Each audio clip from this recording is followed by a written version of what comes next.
Timor Leste, atau secara resmi bernama Republik Demokratik Timor Leste, yang sebelum merdeka bernama Timor Timur adalah sebuah negara pulau di Asia Tenggara.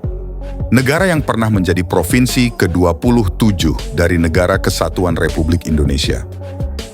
Kini Timor Leste telah mendapatkan kebebasan serta kedaulatannya pada tanggal 30 Agustus 1999 dari sebuah referendum yang disponsori oleh PBB menjadi titik balik dalam sejarah mereka. Setelah lengsernya rezim Soeharto, Presiden Habibie mengumumkan referendum yang harus dipilih dari dua pilihan yang ditawarkan, yakni menerima otonomi khusus atau menolak. Kala itu sebagian besar penduduk Timor Leste dengan tekad kuat serta penuh akan harapan memilih untuk melepaskan diri dan merdeka dari Indonesia. Keputusan ini membawa mereka melangkah maju menuju kemerdekaan yang diakui secara internasional dan meninggalkan jejak sejarah yang tidak akan pernah terlupakan. Sejalan dengan hal itu, inilah fakta unik dari negara Timor Leste dan seperti apa kehidupan masyarakatnya setelah merdeka dari Indonesia.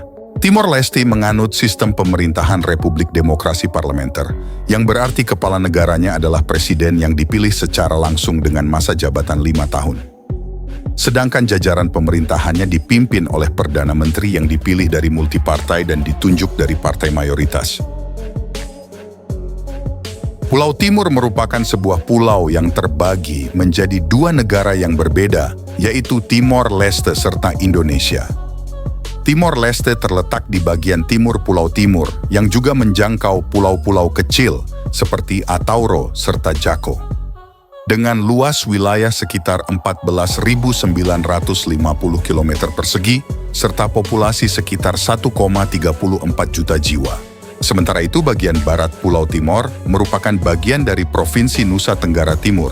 Dan dengan demikian dalam satu pulau terdapat dua negara yang berbeda, yaitu Indonesia serta Timur Leste. Sebuah pulau dua negara dengan sejarah dan identitas yang berbeda, namun berbagi tanah yang sama. Timor Leste tidak memiliki agama resmi, namun berdasarkan laporan yang dikeluarkan StateGov, sebanyak 97,6% masyarakat Timor menganut agama Katolik, 2% menganut agama Protestan, dan kurang dari 1% menganut agama Islam.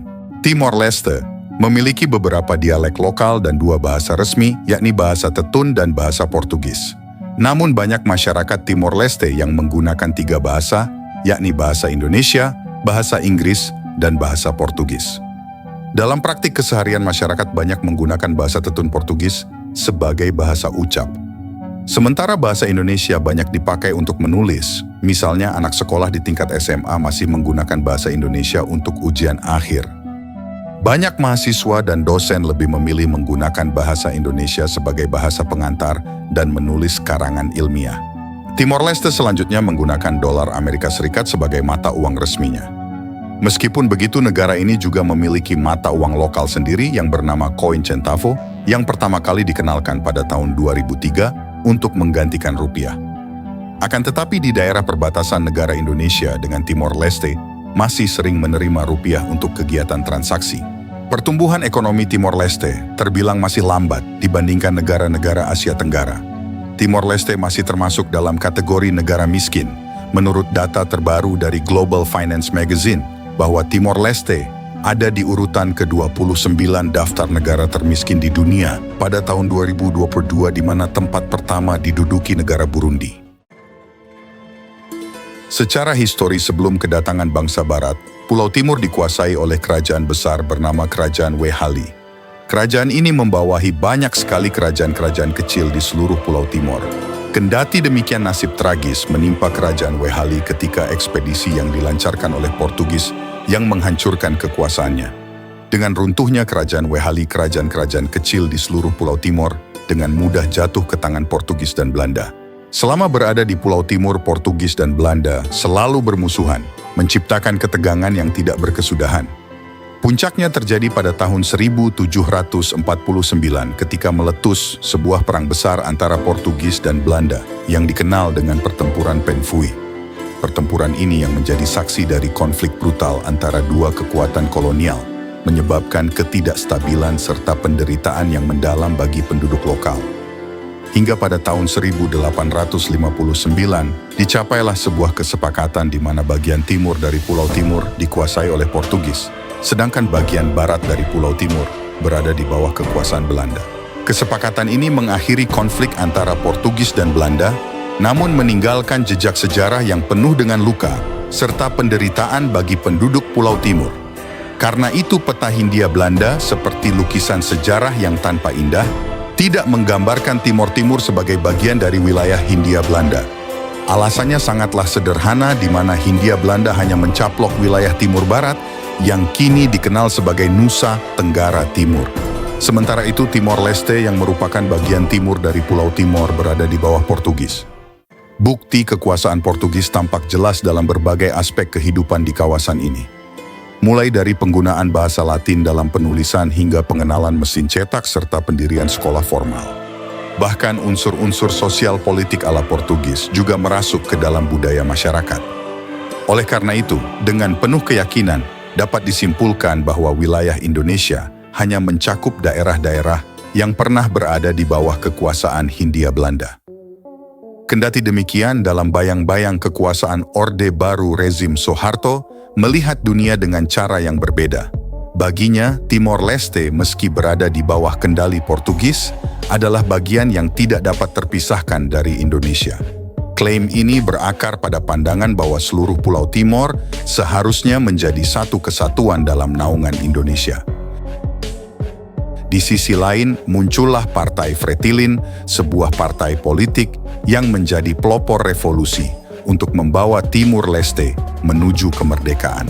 Dengan ideologi Marxisme-Komunisme, Fretilin menjadi ancaman bagi pemerintahan Orde Baru di bawah pimpinan Soeharto. Hal ini memberikan alasan kuat bagi Soeharto untuk menentang gerakan komunisme yang hendak menginvasi Timor Leste di bawah Fretilin yang berhaluan kiri. Maka ketika Timor Leste merdeka dari jajahan Portugis pada 30 November tahun 1975, Indonesia berusaha memenangkan hati masyarakat Timor Leste melalui berbagai upaya seperti pembangunan infrastruktur, sistem pendidikan yang baik, dan penggunaan bahasa Indonesia di sekolah. Indonesia berusaha menunjukkan niat baiknya. Hasilnya, pembangunan di Timor Leste tumbuh lebih baik dibandingkan dengan pulau-pulau lain di timur Indonesia. Kendati demikian, tampaknya rakyat Timor Leste memiliki ikatan yang kurang erat dengan Indonesia, terutama jika dibandingkan dengan wilayah lain seperti Aceh, Riau, dan Maluku. Sebab dari segi hukum sejarah serta moral, Timor Leste bisa dikatakan sangat bukan bagian dari Indonesia. Mengetahui fakta ini, Indonesia mendorong militer di bawah komando Orde Baru untuk melancarkan invasi ke Timor Leste pada tanggal 7 Desember tahun 1975. Sebuah operasi yang dikenal sebagai Operasi Seroja. Pendudukan militer Indonesia di Timor Leste ditandai dengan kekerasan yang tidak terkendali. Sebuah laporan statistik yang disiapkan untuk Komisi Penerimaan Kebenaran dan Rekonsiliasi di Timor Timur mencatat setidaknya 100.000 meregah nyawa terkait konflik antara tahun 1974 dan tahun 1999, termasuk sekitar 18.600 pembunuhan dan 48.200 kematian akibat kelaparan dan penyakit. Data dari Gereja Portugis Indonesia dan Katolik menunjukkan bahwa jumlah total kematian akibat konflik selama periode ini mencapai sekitar 200.000 orang. Represi dan pembatasan menghambat perbaikan infrastruktur, serta layanan kesehatan dan pendidikan yang berarti hanya ada sedikit peningkatan standar hidup secara keseluruhan. Pada tahun 1976, Timor Leste diintegrasikan ke dalam Indonesia sebagai provinsi baru bernama Timor Timur. Langkah ini telah ditentang oleh dunia internasional, termasuk oleh PBB. Dalam bayang-bayang demokrasi rakyat Timor Leste, terbangun dari tidur panjang dan menyadari bahwa mereka telah lama berada di bawah diskriminasi Indonesia. Dan mereka berjuang untuk melepaskan diri dari belenggu penindasan tersebut. Perlakuan tidak adil dari pemerintah yang tercermin dalam pembagian pengelolaan sumber daya alam yang tidak merata, kebijakan ekonomi yang tidak tepat, pelanggaran hak asasi manusia, dan berbagai persoalan lain yang dinilai diskriminatif menjadi akar konflik yang mendorong Timur Leste untuk menuju kemerdekaan. Yang lebih parah, banyak orang Timur Leste yang menganggap bahwa pendudukan Indonesia sejak tahun 1976 sebagai tindakan yang tidak sah. Mereka merasa bahwa tanah air mereka telah dirampas dan hak-hak mereka telah dilanggar. Ini menjadi puncak dari rasa ketidakpuasan mereka dan mendorong mereka untuk berjuang lebih keras untuk meraih kemerdekaan. Selain itu, Portugis penjajah lama yang masih memandang Timur Leste dengan mata penuh kepentingan berharap melihat bunga kemerdekaan mekar di tanah Timur Leste. Ini bukanlah semata-mata karena kebaikan hati, melainkan untuk memoles kembali prestis Portugis di mata rakyat, serta sahabat-sahabat Eropa. Mereka demikian karena ini bekas jajahan Portugis seperti Angola dan Mozambik. Portugis hanya mampu meninggalkan jejak konflik dan penderitaan negara ini, tentu merasa malu melihat bagaimana mereka sebagai penjajah telah mengeksploitasi berbagai sumber daya di wilayah tersebut selama berabad-abad. Oleh karena itu, Portugis merasa perlu untuk mendukung rakyat Timor Leste untuk meraih kemerdekaannya dari invasi Indonesia. Sikap PBB yang menolak absahan integrasi Timor Leste ke dalam wilayah Indonesia membuat Portugis mendapatkan angin segar. Portugis semakin mendapatkan dukungan untuk memainkan peran diplomasi mereka di panggung internasional.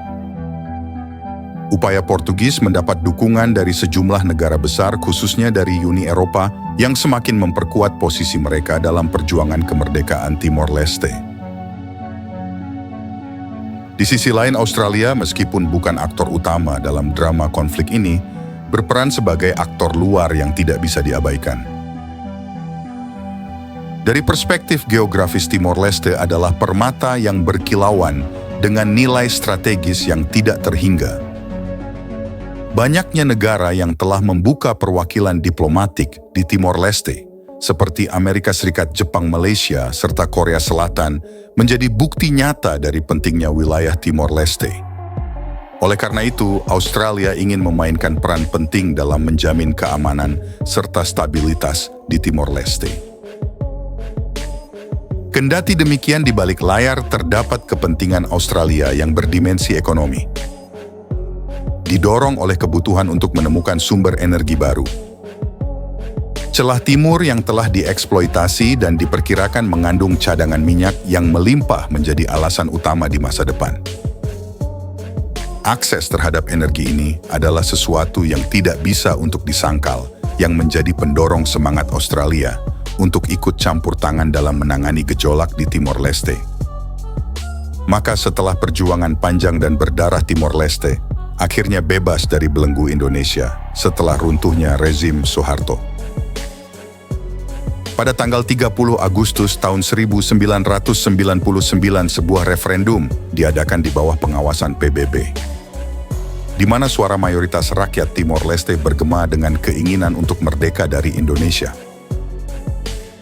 Namun demikian, jalan menuju kemerdekaan penuh bukanlah jalan yang mulus. Sebab pasca referendum kekerasan meletus yang melibatkan milisi pro-Indonesia yang memicu intervensi dari pasukan perdamaian internasional. Pada tanggal 20 Mei tahun 2022, Timor Leste resmi berdiri sebagai negara merdeka dan diakui oleh komunitas internasional. Momen bersejarah ini menandai berakhirnya pendudukan Indonesia yang telah berlangsung selama 24 tahun dan memulai babak baru dalam sejarah Timor Leste sebagai negara yang berdaulat. Setelah merdeka dari Indonesia, masyarakat Timor Leste bersepakat menegakkan kembali aturan adat yang melindungi lingkungan. Mereka menghidupkan kembali peraturan pengelolaan lahan tradisional Timor yang dikenal sebagai Tarabandu.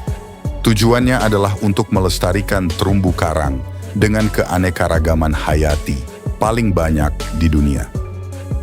Meskipun negara ini damai dan memiliki tingkat kriminalitas yang rendah, Timor Leste masih menghadapi masalah serius seperti kemiskinan dan kekurangan gizi. Selain itu, ketahanan pangan juga menjadi tantangan yang belum sepenuhnya teratasi. Namun, mereka memiliki demokrasi yang dinamis, masyarakat sipil yang aktif, dan 3 agama utama, Katolik, Protestan, dan Muslim, yang hidup berdampingan secara damai. Pada akhirnya, semua ini menjadi kisah abadi tentang bagaimana sebuah negara yang muncul dari abu hingga akhirnya bangkit sebagai negara yang merdeka. Demikianlah fakta unik dari negara Timor Leste. Terima kasih sudah menonton, dan jika Anda menyukai video kami, jangan lupa subscribe dan aktifkan tombol notifikasi agar tidak ketinggalan video kami yang terbaru.